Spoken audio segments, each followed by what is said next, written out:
Daga na gaba. Jama'a barkanmu da sake saduwa a cikin wannan shirin namu mai taken daga na gaba.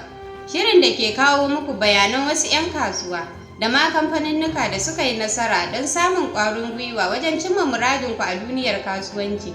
Kada a sha'afa, za ku iya samun wannan da ma wasu shirye-shiryenmu a shafinmu na yanar gizo www.tubalinarziƙi.com ko kuma a shafukanmu na sada zumunta Facebook, Twitter, Insta har ma da TikTok, dukansu da tubalin arziki. Daga na gaba, Jack Ma Yun, ɗan kasuwar ƙasar Sin wato China, mutum ne mai hangen nesa, shi ne ya samar da kamfanin Alibaba Group da Yunfen Capital. Ma wani bango ne ko na ce madubi ga 'yan kasuwar Sin ko duniya baki ɗaya. A watan Agusta na 2014, jaridar Bloomberg ta rawaito cewa Ma ya mallaki kuɗi da ya kai kimanin dalar Amurka biliyan 21.8. Hakan ya sa ya zama mafi arziki ƙasar ta Sin.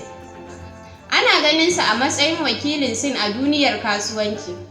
A shekarar 2018, Ma ya sanar zai ajiye shugabancin Alibaba ya mai da hankali kan abin da ya shafi ci gaban al'umma. Cikin shekarar 2022, arzikin Ma ya kai kamar dalar Amurka biliyan 37.1.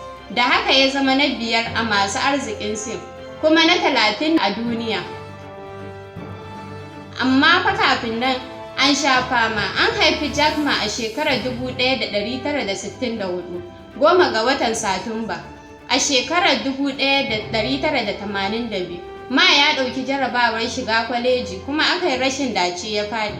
Ya samu maki 1 a ilimin lissafi.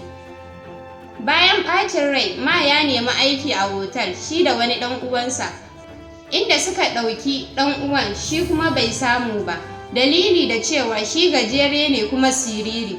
A shekarar 1983, Ma ya sake ɗaukar jarabawar shiga kwaleji a karo na biyu, kuma ya sake faɗuwa, amma a wannan karon ya sami 19 a lissafi. Ma bai gaji ba sai da ya sake ɗaukar jarabawar a shekarar gaba. Aka yi dace ya samu maki 89 a lissafi. Turancin da Ma ya iya shi ya yi masa rana wajen samun damar shiga kwaleji, inda ya zama ɗalibi abin kwatance. Ma ya zama shugaban ƙungiyar ɗalibai kafin daga baya ya zama ciyaman na Hangzhou Federation of Students har sau biyu. Bayan kammala abin da ya shafi karatu, Ma ya fara neman aiki. Kamar yadda ya faɗa, ya nemi aiki sau 35, kuma duka an ƙi a karɓe shi, ma'ana bai samu ba. Ya bayar da labarin yadda suka nemi aiki su 24 a KFC, mutum 23 suka samu banda shi kaɗai. Bayan Ma ya samu labarin intanet, ya fara kamfaninsa na farko wato Hangzhou Haibo Translation Agency. Bayan nazari da yadda Sin take, Ma ya fara buɗe shafin yanar gizo wa 'yan kasuwar Sin. A shekarar 1999, watan Satumba 28 ga wata, Ma tare da haɗin gwiwa suka samar da Alibaba, kamfanin da yake haɗa ɗan kasuwa da abokan ciniki, ko kamfani da ɗan kasuwa, ko kuma ɗan kasuwa da ɗan kasuwa.